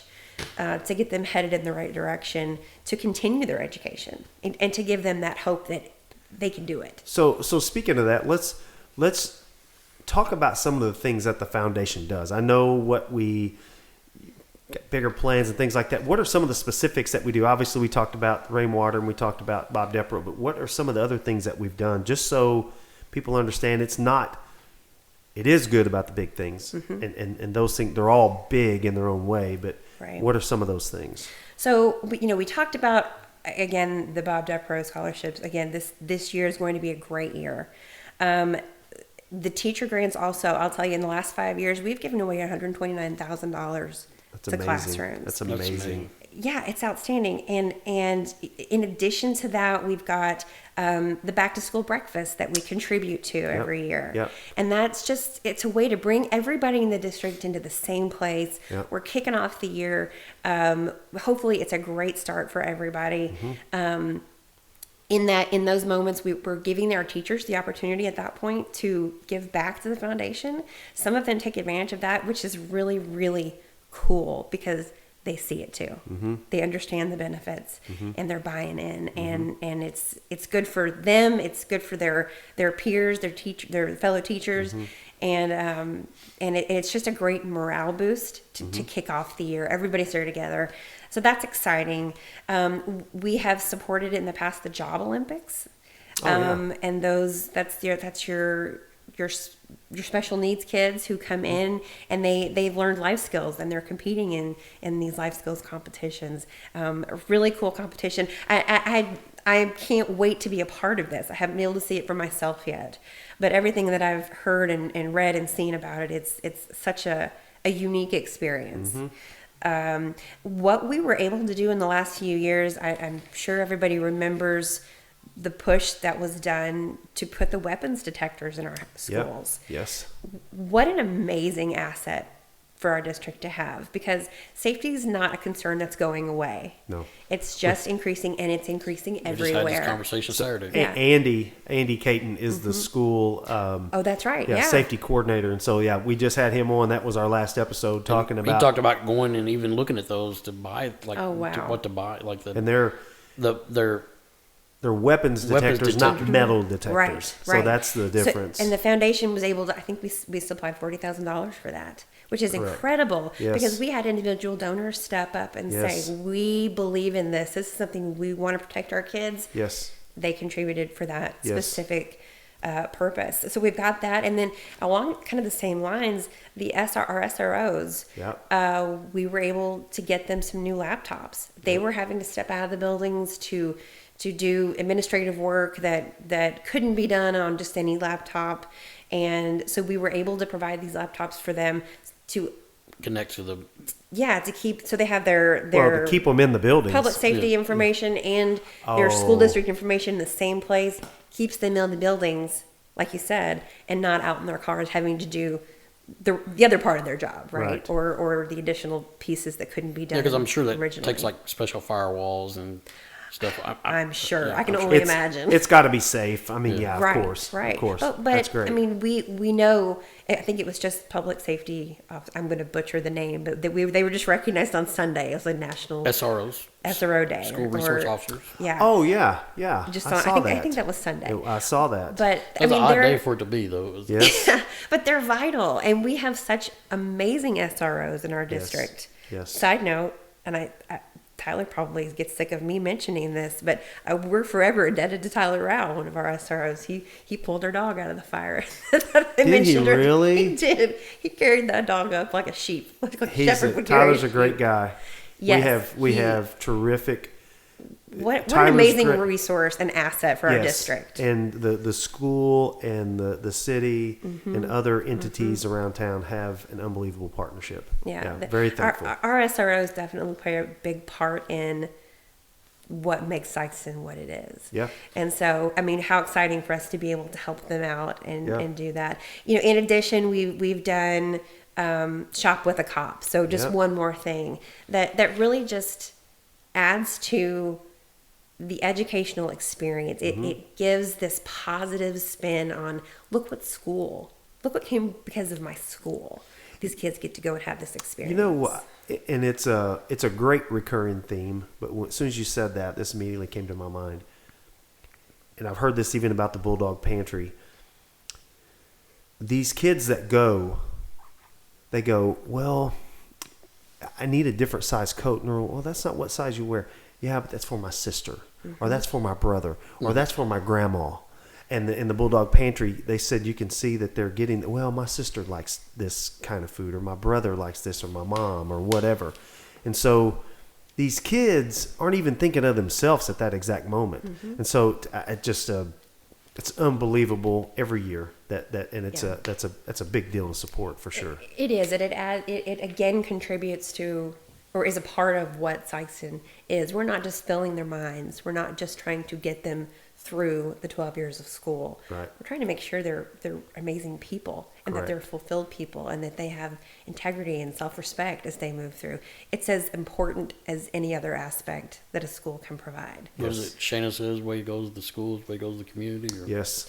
You know, and I'm glad that you said that. You're just He's full of it you're tonight, full of isn't the talking points tonight. Yes. But you know, one of the benefits of a foundation like we have is what it adds to our community. It's attractive for people coming in, for business development, for individuals, say doctors coming in. Gosh, we have this school district. We have this foundation that supports our school district. It's growing. It's this amazing support we have, and that's just one more thing that makes Sikeston attractive. Yep. So that we continue to grow and we continue to improve. That's a great point. I haven't really considered that, but it is a great. We've talked about that before with other folks on here. How your schools in general, are, and we talked about this at the most recent town hall with the bond issue on tap. Businesses now, when they come here, want to know. They'll ask, have you passed a school bond in the last 5 years? And Yes. we're on year 6, but they want to know. In other words, if I'm going to plunk down Carlisle, untold number of millions of dollars to build that, right? I'm not going to come here if you guys aren't interested in keeping the schools going, right? Because, excuse me, they've got people that are going to, not everybody that will bring in, they'll hire local, obviously, but they bring in management. they bring in people that are going to have kids, right? Where am I going to send them to school? I want them to send them to a good school. Of course, that also goes with the hospital and other things. But they specifically ask, and you can ask Marcy Lawson. As a matter of fact, she was the one that stood up and said it in this meeting. I heard her say that. Yeah. They will ask, have you passed a school bond? And I think the foundation wants to be part of that too. Correct. We want a piece of that. We want to be a reason that people look at Sikeston and say, "Yep, we're doing it. We're going." yes, exactly.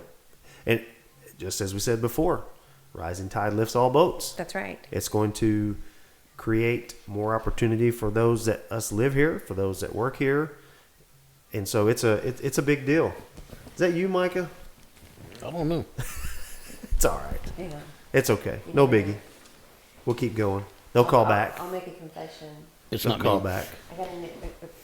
We had to upgrade, right? Yeah. I have no idea how to turn the ringer off. It's all right. I'm really sorry. Give us something to laugh about. So, shift a little bit. How can local businesses? How can we? I'm part of the business community. Micah's part of And the we say business. local because this is kind of a local podcast. Yeah, it is. Yeah, It is yeah. local. How can we be involved to help more with that with the foundation? Well, local is dead on. I mean, it is vital, and our local businesses have been so incredibly important and valuable to the foundation up to this point. We do typically around the first of the school year, we do a push for annual sponsorships, and you can buy into that at different levels, and that really just sets us up. It kicks off the school year in a great way. It commits the community to just going into it with us, and it grants some exposure. It's because right after our annual sponsorship drive, we do the tailgate. So our football homecoming tailgate, which has become an amazing event. It's It's fun. It's one of my favorite events of the whole year. I so look forward to it. It's Yes. for more than just what it is. I don't get like philosophical here, but just for those 4 hours, the hashtag really, it's We Are Sikeston. Mm-hmm. We aren't divided by our political views. We aren't divided by race. We aren't divided by socioeconomic. We're whatever ways that we tend to divide ourselves for those 4 hours or whatever inside the confines, so to speak, of the tailgate area. We are Sikeston. Nothing else matters at that moment. And it is such a big deal for me as a guy that's lived here my whole life. And you hear everybody's got a past, right? And so we can change our future. We still have time to change our future. But for those, man, that's such a big deal for me. And maybe it doesn't, nobody else has No, those things. To me, it is an embodiment of a memory. It is Well, I mean- nostalgic. It's community. It's We Are Sikeston. Yep. And yeah, the only division there is at the tailgate is who was there before the cold drinks ran out and who's there after. Right. So Coach Mays talked about that. Yeah, Coach was on here. We had him on. He's like that. Pretty well, just he realized what he was involved in at that level. He was like, my gosh. Of course, the team walks through, the tailgate, and they go out. He's like, holy cow. He goes, why can't we do this every week? And I'm with him. Of course, it's going to lose its luster a little bit at some point, but it is a huge deal. And man, if you aren't involved in this, whether giving or just come. just being there. Just come and be there. I mean, it's $5 or whatever. I mean, And you could eat forever. Yes. Oh And once my you're there, gosh. you'll be a believer. yes, You will be correct, a believer. Correct. So- There's got to be 1,000 people at that thing. Has to be. I wish I had a head count to Yeah. bring with me tonight, but it is. It's a ton of people. Yeah. And with our annual sponsors, you get a spot to set up a tent for your business at Yep. the tailgate. Yep. But it's not just that. We want to involve everybody, and not everybody is set up to do a large contribution like That's an annual okay. sponsorship. So I mean, we kind of tear down from that. You can just pay for a spot at the tailgate. Yes. Which is much less. Right. And it's even less if you're a 501c3 or a church. So I mean, there's so many opportunities just for the tailgate. Just to come get buy a involved. ticket. Bring your family out. Absolutely. $5 a person? Are you kidding me? It's worth it. There is more food there. It is unbelievable how much. I mean, you could eat yourself silly with Yeah. all You the can make food. yourself sick. Yes. No, that's Hey, 100% Micah knows true. from experience.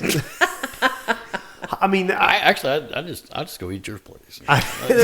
there's wings. I mean, oh my gosh, anything you can think of. Mm-hmm. It's terrific. It really is. And even if it's not a traditional sponsorship Right. like that, we are always interested in hearing from businesses, individuals, whoever. If you've got an idea of what you want to do, if you would like to partner with the foundation Yeah. in some way to support your schools, let us know. Give me a call. I'm willing to talk about anything. Now, I may tell you no, but Right. but that's not because I want to. Right. I want to hear all the ideas. Yeah. And even we had Orgill, which I think they sponsor us in other ways also, but they donated a grill for a raffle that we did. So even if it was something like donating an item for a raffle or an auction, That's a great idea. we would love to partner with anybody who is willing and ready to say go Bulldogs with us. 'cause Right. we're- Maybe add a silent auction to it. I gotta tell you, that's on my wish list. I won't say it on here, but she's already texted Aaron like weeks ago, like, can we do this? And I'm like, suits me. So I'm not going to steal your thunder. You talk about it at some point. My biggest it's a great problem idea. these days is that my mind can't stop. I've got the ideas; they're rolling. Do you write them down? Because if not, I'll wake up in the middle of the night. I'd forget about them. Yeah. No, I just yell them with the people around me. Remember this. What do you think about this? I send out text messages, and I'm Well, as long as you've got some record where you can go back and look. Yeah, that's great. That's Yeah. great. Create a database. that. You know what? Hey, now you're speaking her language. Missed opportunity. There we go. A database of good ideas. I love it. I love Spreadsheets it. are great. So, I know there was some momentum a few years ago about how alums can be involved. Is there a way that alums can be involved still? Absolutely. And I'm going to go right back to my survey I mentioned earlier. Okay, yeah. You guys are out there. You're important to us. And as we know that the Bulldogs are still important to you, and we just have to stay connected. It's not always easy to stay connected with changing email addresses. If you're like my husband, you're out of space. You're changing email addresses because you are out of storage. So you got a new email address. People are moving like crazy. We don't always have current information. And so please go take our survey. Let us know where you are, how we can get in touch with you. Because one of the things that we are getting ready to ramp up is this alumni Friends of the Foundation, where we want to sign you guys up for a newsletter. We want to get you out a quarterly newsletter. It's going to be things that aren't necessarily put out on Facebook by the district or by the foundation, things that we think are interesting and that will get you guys excited. And so I'm looking to start that soon. And like I said, with the survey, we put that out last week. We got about 40 very enthusiastic and wonderful responses. We need 400 Absolutely. or 4,000 I would love responses. that. I would love the We problem need of having more. way too much data. Yeah, we need more. And Yeah, I please. have names from previous events and things. I don't know if I So even send if you filled out something- other surveys before, fill it out again. fill it out again. Let Yeah. us know where you are. Right. And while you're at it, let us know what your ideas are. Yeah. Because you alumni, you've been here. You know what you did or didn't have with your Sikeston education. Good point. And what gets you excited? What are you doing in life now that you can see kids that are coming through school today maybe going into also? Yeah. How can we help them get where you are? I love that. That's great. We've kind of hit on this a little bit, but if you're talked about your vision and you have some big ideas, is there something that if we said, Jeannie, I have a checkbook and there's no money is no object. What would, I mean, we talked about this, it's like saying it, right? Yeah. What is your big idea? Can Oh, you say Matt. it? Am I putting you, if I'm putting you on the spot, then move on. Okay, so I want to qualify this Okay. because I frankly, I don't have a single answer for you. Okay. Because I know that the school board and our administrators, they've got big ideas. Like I know there are things that are coming down the pike, and before I throw something else out there, I don't want to rain on anybody's parade. Throw I want it to out know. there. No. But Okay. I'm, All right, that's I am, fair. I mean, I am excited about some of the things that I'm hearing about that could be a possibility, whether it's 2 years down the road or 10 years down the road. And I'm waiting to kind of have a better understanding of our district where we are today and where we're Okay. already planning to go Okay. before I can really figure out what my wish is. Okay. That's fair. Because I see so many cool things that this district is already doing. And I'm sorry, I don't have a good answer. Boy, hey, she had no problem telling me no. No, I'm kidding. I'll say it if I have to. That's a great answer. No, that's a great answer. Thanks for saying that. So, if you could say in 5 years from now or 10 years, what is your vision of what the foundation could be in 5 years or 10 years? How about that? 5 or 10 years, I would love for people who go away and talk about Sikeston, I want them to say, this little town has an amazing community, be an exceptional school district with people who really care about the kids. And number 3, this foundation that absolutely rocks the house, that they do everything you can imagine to support these teachers, these Kids. Students. And you know, I hear lore of foundations across the country that do these things that are like, what? And as I say, why not us? Yeah. Why not? Yeah, I want somebody to hear the story of the Sikeston Foundation and say, are you kidding me? They did that? Yeah. I want that to be us. I don't know what that is yet. Okay. But That's fair. But there's something. Well, I mean, like, talk about Sikeston like that. I mean, like, take the Kenny Rogers Center. Yep. At one point, that was a big dream to somebody. Exactly. Right. That's a good point, Mike. I mean, and it's a great asset to our community. Oh yeah. Like, why can't the foundation do things like that too for our kids? Yeah. And like I said, the people that have come before me have set us up to a point Of where course. we are ready Yeah. to take the next big step. Now, it's a little bit of pressure. So I'm a little bit, I feel a little under the gun. As they say, the potential can be a double-edged sword, right? Right. Yeah. Right. I'm with you. So there was a guest speaker here in Sikeston yesterday and today. I wish I got to see him. He was fantastic. I forgot his name. Mark something? Mark Perna. There we go. It's Mr. Mark Perna. He was fantastic. And one of the things that really caught my attention in hearing him speak was he said, say yes and figure out the how later. And I love that. That's right up my alley. Yeah. I'm all about that. So I think we have to. I think we can. It's funny you said that. That's just about how this got started. And that's, yeah. Literally. And look I'm where like- we are. I'm like, yeah. 57 episodes I'm later. in. Let's go. And then I'm thinking, oh crap! Now what do I do? Kind of thing, right? Yeah, but I do. I love it. I think that our foundation has so much potential, and hopefully it goes well beyond me and Yeah. you guys, and it is still supporting the school district in the decades to come. You know, doing big things.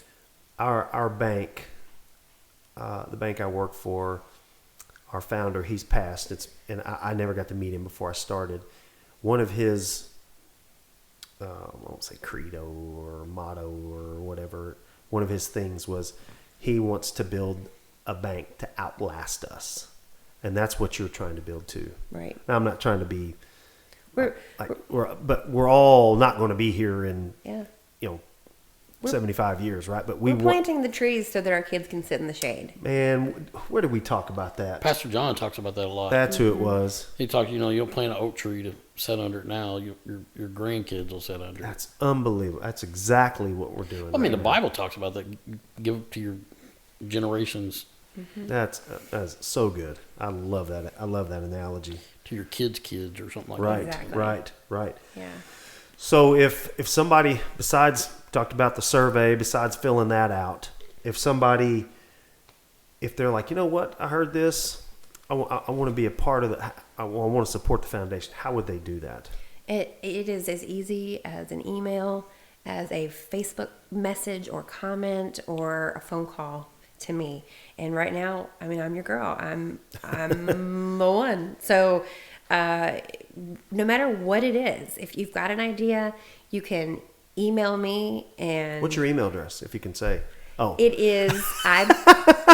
Sorry, I've got it on a Post-it note on my monitor. my It's bad. SPS Foundation at spsr6.org. That's it. That's the end. Okay. And if you can't find it, go on the Facebook page and send a message. Yes. Right? Yes. Is there a link from the school page, or is it Website? That's a good. You know what? I don't know if there is one on the school I didn't know if website. There there is a website. The website is sf.sikestonr6.org. Okay. Our Instagram is SPS_foundation. Okay. And our Facebook page is Sikeston Public Schools Foundation. Yeah. And in the coming months, and so I mean, you're absolutely, if you want to follow along with us, find us on Facebook. Yes. Right now, that is our most current and robust platform. Yeah. And then we're going to work to keep building up the website and our Instagram page. We're going to get those things aligned and follow along with us. Yeah. I think we're going to do some great things, and I'm excited to share them. Right. Can they just call the board office? Yes. If you want to talk to Jeannie about something, call the board office 472-2581, I think. Yes, and my extension is 1203. Yep. There we go. 573-472-2581. That's right. I forget now. You have to add in the 573? the area code. You could just dial it, but even local. Heck, I remember when you just dial the number. What? Like the last 4 in Charleston, you could. Oh wow. Oh no, we weren't Mayberry over here. We had to dial them all. How many people were on that line when you did The that? party line. I never had a party line. I've heard about them, but I never. I hear folks talking about the Sikeston was GR1 for the 4-7. It was a G and an R. That the numbers on a keypad. Oh, the ABC. The Yes. one is Isn't ABC. that got something to do with like the BR549? Probably. Yeah. But it used to be Granite 1. That's what they would say in Sikeston because there's a 471 prefix. They would. Not me. It was always 471 or 472. But back in the day, I've heard people say it was Granite 1 3022 or whatever. Oh wow. That's what the GR or GR1. So we weren't quite the ones that had to plug it in and like. do this, or if it rang like twice, that was you. The If it old rang, telephone operators. yeah, or if it rang 3 times, it was a neighbor down the street. If it rang once, it was a neighbor on the other side. I gotcha. It wasn't that bad. We weren't that bad. Well, we had the phones. Oh, the rotary. We did too, man. I liked it. I love a rotary. Did you ever have the dream of where you're trying to dial the phone? Oh, you get to the last number? And it slipped off, and you're like, "Oh my gosh!" I always had the nightmares or waking up in the middle of the night thinking you forgot a class, and you're 26 years old, and you're like, "I don't have a class today." No classes today. Yeah. I think everybody's had that dream. Oh yeah. Couldn't get the number dialed. Well, listen, I wanted to mention one more thing Absolutely. for you guys, or at least this. Right now, my face is new in the district. I'm a parent, yes, but I'm not an educator. I'm not an administrator. I'm just somebody who really cares. Oh. But a lot of our district is not familiar with me, and so I'm going to start being in these buildings. And my hope in that is that we continue to develop the relationships between our schools and the foundation, so that, you asked me about what's my dream, and my answer was, I don't know enough to know. And the goal in getting into the schools and getting to build these relationships is to really understand what dream makes sense for Sikeston. Oh, good point. What would be useful? What is the district and the teachers and the kids, what are they going to get excited about? And right now, I think that... Oh, you're good. You're not the first to do sorry. that. It's all good. I think that there has to be some type of a comfortable relationship established. Sure. And well, they got to know you and trust you, right? 100%. Yeah. Who was it that Andy just quoted that? Yeah. People don't care what you know until they know you care. That's right. That's right. So, That's right. I mean, I'm ready to earn that, and I'm anxious to get out into the buildings and understand what's coming up for them, what are concerns for them, so that when I go back to my desk, I had a friend call it my clawfus. I told her it was it's the cutest tiny little office. Your clawfus. That is exactly right. Thank you, Whitney Montgomery. Better than a cubicle. That's right. A clawfus. It's actually the first office I've ever had, and I love it. Look at you. She's fancy now. But yeah, when I go back into my office and sit at my desk, what am I thinking about? because I want to be able to anticipate your needs. And so look for me. I'm going to be showing up at the door. I'm going to be using my key card to sneak in and just no, but I want to talk to the counselors. I want to understand from the administrators what matters to them, and I'm looking forward to really getting a grasp on what those things are. Yeah, I think that's great, because as I'm sitting here thinking, organizations have to evolve. That you evolve and change and get better, or you cease to exist. You're either growing or going the other way. Mm-hmm. Because I can think, it was literally, my brain was sitting here spinning. I remember when Robin Stoner was the foundation director, and we had a tailgate, or it was a homecoming, but we had decades. If you were from the 70s, this tent was over there, or if you were from the 80s and 90s or whatever, that's a great idea. Yes. And everybody loved it. But we changed, and I love that idea, because there were people that I didn't get to see. But now it's different. It doesn't make it better or worse, or the other was bad and this is good. But we've evolved. You could still do a sponsorship if you did a class. There are some classes. That's correct. Was it 75? Yes. This past year, Yes. class of 75. Had there a was huge a tent. tent. Class of 96 is evidently what their 30-year class reunion. And That's you know right. what? That's That's one of the Justin. things I would love to really connect with our classes, having big moments, big anniversaries, big reunions, because you There guys you are go. special. Those are There you go. special. Yep. You want to come back here. We want to celebrate with you. Maybe you want to make a donation in the honor of your class to the foundation. Yeah. And I mean, like the 10s, 20s, and 30s, and 40s, and 50s. Definitely. And you asked, what can alumni do to get involved? That- I'm going to post our survey again on Facebook. Yeah. And guys, share that on your alumni pages. Share them on Please. your class reunion pages. Yeah, that's a good point. Help I've us got an connect. alumni page. I need Yeah, to help put it us on there. connect to as many alumni as we can, and let's just really get everybody involved again. That's great. Well, I think how long do you think we've gone, by the way? Oh Almost hour 20. no, I was going to say 45. Oh, no, we've been... Nah, we long past 45 minutes.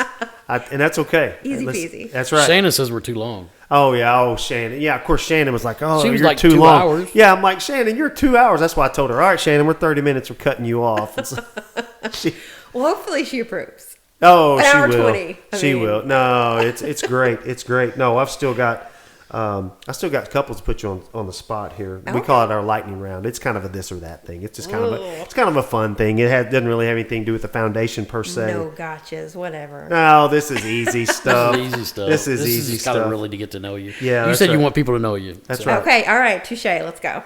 What's your coffee order? Oh, gotta hot latte, 2 shots of espresso, 2 Splenda. Look at that. See, that was easy. Yeah. That put you on the spot. Yes.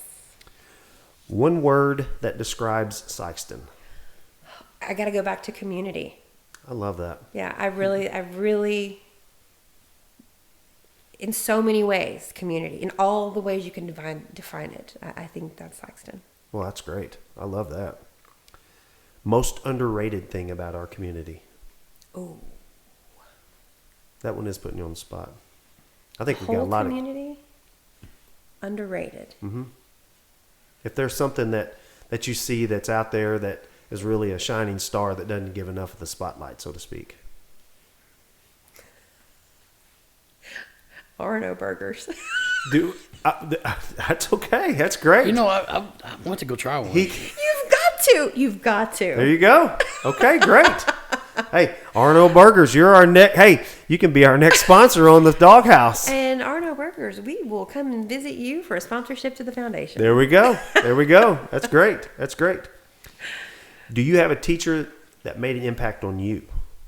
Oh, I absolutely did. Okay. Kind of a two-parter. My favorite teacher was also our softball coach, and he was our typing teacher. But looking back, he was the first teacher that I remember just treating us like people, instead of treating us like kids, just a bunch of, whoever. Mm-hmm. But he talked to us and he treated us like adults. And That's awesome. Coach Pretty, Dave Pretty was his name. There you go. And It's funny. I had typing too, right? They don't teach typing anymore. We They don't do have not. typewriters. Isn't that funny? Talking about You get evolving, keyboarding, right? Yeah. Yeah, keyboarding or whatever. But yeah, no, yeah, that's no exactly. typing and no cursive, except Right. for Mrs. Norton. Thank you, Mrs. Norton. Does Mrs. Norton make her kids do that? She does, That's awesome. and my kids can do it, and She's I an thank old her school. every time I see them do Yeah, it. yeah. She's Yeah. old school. That's right. That's right.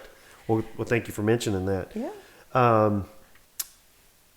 Favorite lunch school item? I can think of several. I got 2. I got 2. Okay, let's hear it. But number 1 has to be the square school pepperoni pizza. Gosh, I can't Me believe too, you're going me to too. say that. It has to be. That's absolutely unanimous. it was. You know what my second is? The baseball cookies. It looks like it had a catcher on there. So there was a batter and a pitcher and all that Oh, stuff. now I don't Blue remember. Springs, we didn't have that. Oh, that we were either. fancy down here in the country. My favorite was like the ham and cheese sandwich that was on a bun.